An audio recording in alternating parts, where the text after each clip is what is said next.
Λοιπόν, είναι η στιγμή να καλέσω στο βήμα την επιμελήτρια της έκθεσης, Νικολένα Καλαϊτζάκη-Ζούνη, ιστορικό τέχνης και μέλος της ΆΙΚΑ Ελλάδος. Καλησπέρα, μετατιμής και από εμένα. Θα πούμε δύο λόγια τώρα και για τα έργα. Η προσέγγιση της έκθεσης «Φως και ασυμπτώσεις» επιχειρεί έναν εικαστικό διάλογο με τον χώρο και τον χρόνο, μέσα από την βαθιά και ουσιαστική επικοινωνία μεταξύ 9 καταξιωμένων εικαστικών καλλιτεχνών της σύγχρονης τέχνης, οι οποίοι συνδέονται οργανικά με την περιοχή της Πεντέλης και έχουν αφήσει το δικό τους σημαντικό αποτύπωμα στη τοπική, εγχώρια και διεθνή εικαστική σκηνή.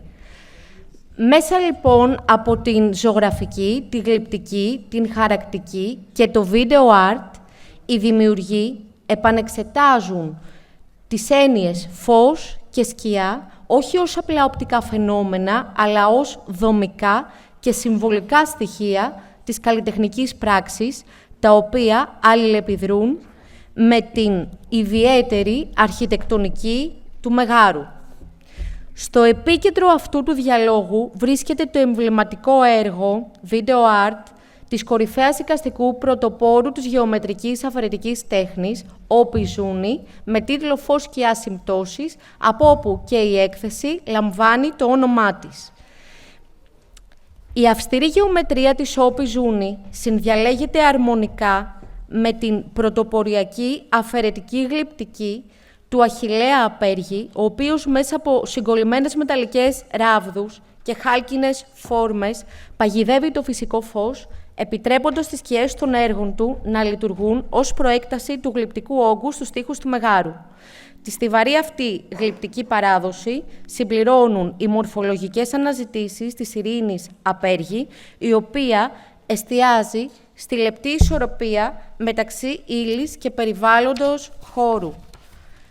Στην τέχνη της Βούλας Μασούρα, από την άλλη, βρίσκουμε υλικά της υφαντικής τέχνης και ετερόκλητα στοιχεία που φιλτράρουν το φως, δημιουργώντας μία ατμόσφαιρα λυρική, βαθιά υπαρξιακή, μυστηριακή και παράδοξη.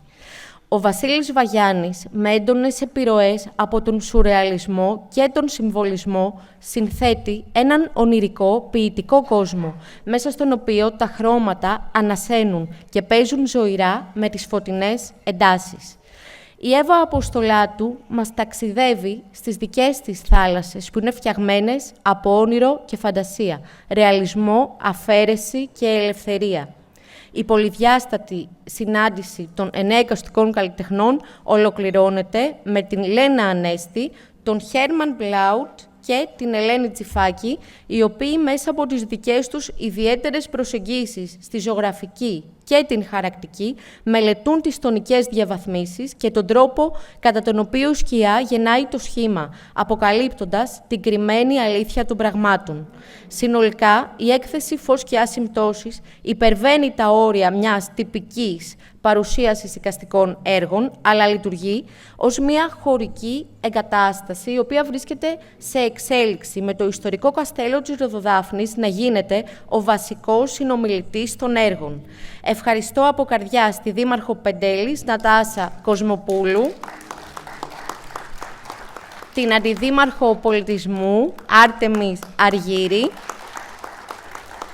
για την εμπιστοσύνη, όπως και κάθε καλλιτέχνη για την όμορφη αυτή συνεργασία και διαδρομή, η οποία θα ήθελα από καρδιάς να ανοίξει νέους δρόμους έκφρασης και φιλοξενίας στο Μέγαρο Οδικής της Πλακεντίας. Σας ευχαριστώ πολύ.